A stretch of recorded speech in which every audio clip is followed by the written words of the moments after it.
সহজে ধরা যায়, কিন্তু গোপন দুশ্মনকে সহজে ধরা যায় না। মুখে মধুর অন্তর বিষ।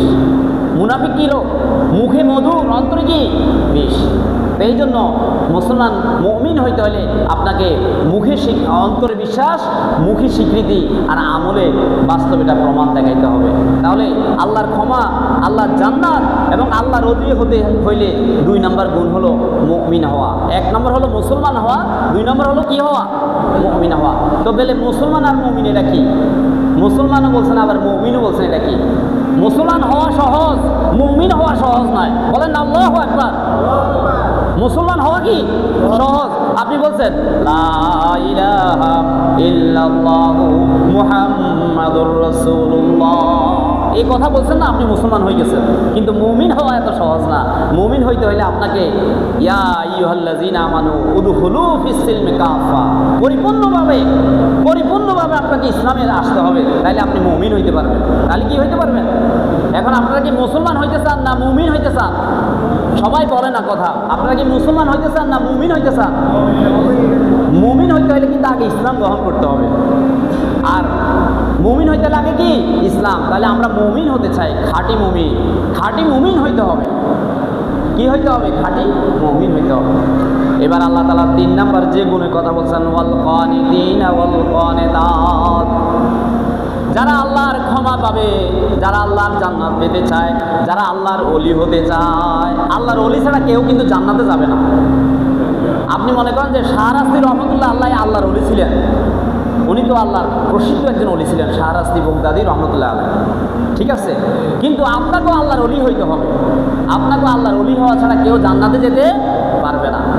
এবার 3 নাম্বার হলো ওয়াল কানিতিনা ওয়াল কানিতাত, অনুগত পুরুষ, অনুগত নারী। অনুগত পুরুষ, অনুগত নারী। আপনারা তো শেষে আসছেন, বুঝেন নাই কথা। আল্লাহ রাসূলের স্ত্রী ছিল উম্মে সালামা। নাম কি? উম্মে সালামা। ইয়া রাসূলুল্লাহ, কোরআনে সব আছে, পুরুষের কথা, নারীর কথা কি কোরআনে নাই? তখন আল্লাহ রাসূল এই আয়াত পড়ে শুনাইছে। সুবহানাল্লাহ। নারীদেরকে যাই এই আয়াত শুনাইবেন যে তোমাদের কথাও কোরআনে আছে। আসেনি তো কোথায় পাইবেন? বলে দিতেছি 33 নম্বর সূরা।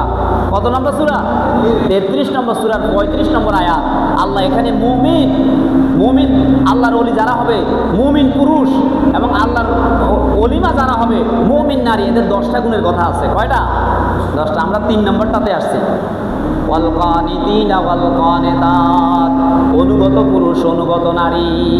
অনুগত পুরুষ, অনুগত নারী। সংক্ষেপ করে ফেলবো এই ব্যাখ্যা। এই 10টা আলোচনা 10 দিন করা লাগবে। এই 10টা আলোচনা কয়দিন? 10 দিন করা লাগবে। আমরা এখন অল্প সময়ের মধ্যে শেষ করে দিব। ওয়াল কানিতিনা ওয়াল কানিতাত, অনুগত পুরুষ, অনুগত নারী। যারা অনুগত হবে, যারা আল্লাহকে মানবে, তারা জান্নাতে যাবে। বলেন সুবহানাল্লাহ। আল্লাহকে মানতে হবে নি? আল্লাহর অনুসরণ, ইতাআত করতে হবে। কার?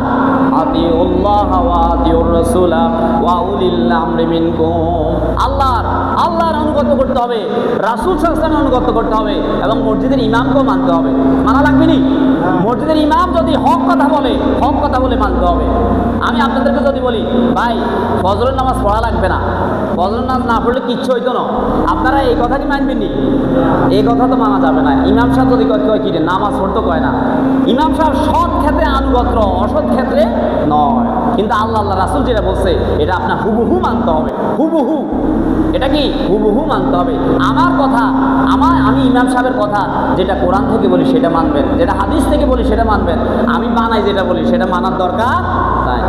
আলহামদুলিল্লাহ, আমি দীর্ঘদিন জুমার খতিব হিসাবে দায়িত্ব পালন করছি। কখনো বানাই কথা বলি না। কোরআন হাতে নিয়ে কথা বলি। কি হাতে নিয়ে? কোরআন হাতে নিয়ে বলে। এই কোরআনকে আল্লাহ বলছে আহসানুল কাসাস। এই কোরআনের মধ্যে কত গল্প আছে। বানাই গল্প বলার দরকার আসেনি? গল্পের দরকার নাই, কোরআন থেকে গল্প শোনাবো। আল্লাহ তাআলা বলতেছেন 3 নম্বর, যারা আল্লাহর ওলি হতে চায় তারা হইতে হবে অনুগত পুরুষ, অনুগত নারী। সামিনা ওয়া তাআনা, যেটা বলবো সেটা মানতে হবে, মানার বিকল্প নাই। শুধু আমি হুজুর আপনাকে ভালোবাসি, আপনাকে সুন্দর সুন্দর ওয়াজ করেন, কিন্তু আমি নামাজ পড়বো না, আমি সুন্নতের আমল করবো না, আমি ফজরের সময় মন মতো ঘুমাই থাকবো, এটা কি হবে? এটা কি হবে নি ভাই? জুমার নামাজে যতজন আসছেন ফজরও এতজন আসতে হবে। আপনারা তো আমাকে জুমার জন্য না বেতন দেন, ফজরের নামাজের জন্য কি বেতন দেয় নাকি? ওইটা আমাকে বলছে যে 5 ওয়াক্ত নামাজ পড়াইতে। আমি বলছি যে আমার জন্য কষ্ট হবে, যেহেতু আমি একটা চাকরি করি। তো ফজরের নামাজও তো আমি জামাতে পড়ি, আপনি আমার এলাকায় যাই জিজ্ঞেস করেন যে তাজুল ইসলাম হুজুর কি ফজরের নামাজ জামাতে পড়ে কিনা। হ্যাঁ প্রিয় হাজরিন, এই জন্য আপনাকে 5 ওয়াক্ত নামাজের মুসল্লি হইতে হবে। এটা কার কথা? আল্লাহর কথা। ওয়াস সাদিকি